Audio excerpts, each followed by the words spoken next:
Hello बच्चों, चलिए प्रश्न को समझ लेते हैं। प्रश्न है, गुणसूत्रों की संख्या में परिवर्तन को कहते हैं। पहला विकल्प है गुणसूत्रीय उत्परिवर्तन, दूसरा विकल्प है जीन उत्परिवर्तन, तीसरा विकल्प है कायिक उत्परिवर्तन और आखिरी विकल्प है बहुगुणिता। चलिए इस प्रश्न की मुख्य अवधारणा को समझ लेते हैं।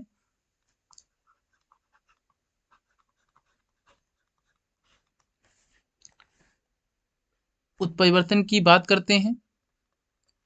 उत्परिवर्तन किसे कहते हैं, सबसे पहले चलिए हम आपको समझाते हैं। किसी भी जीव के आनुवंशिक पदार्थ में, किसी भी जीव के आनुवंशिक पदार्थ में जब अचानक परिवर्तन होता है तो उसे उत्परिवर्तन कहते हैं। यह उत्परिवर्तन जीव के डीएनए में भी हो सकता है, जीन में भी हो सकता है और गुणसूत्र में भी हो सकता है। गुणसूत्र में उत्परिवर्तन होता है तो उसे गुणसूत्रीय उत्परिवर्तन कहते हैं। गुणसूत्रीय गुणसूत्रीय उत्परिवर्तन कहते हैं।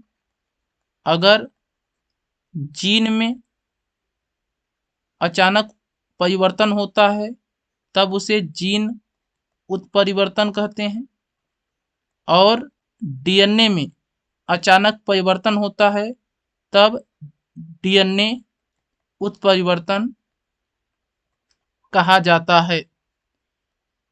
प्रश्न में पूछा गया है गुणसूत्रों की संख्या में परिवर्तन को क्या कहते हैं, और पहला विकल्प है गुणसूत्रीय उत्परिवर्तन, यह विकल्प सही है।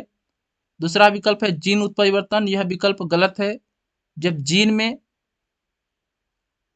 अचानक परिवर्तन होता है तब जीन उत्परिवर्तन कहा जाता है।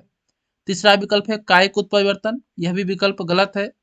जब डीएनए में अचानक परिवर्तन होता है तब शरीर के लक्षण बदल जाते हैं, जिसे कायिक उत्परिवर्तन कहते हैं। आखिरी विकल्प है बहुगुणिता, यह भी विकल्प गलत है। बहुगुणिता में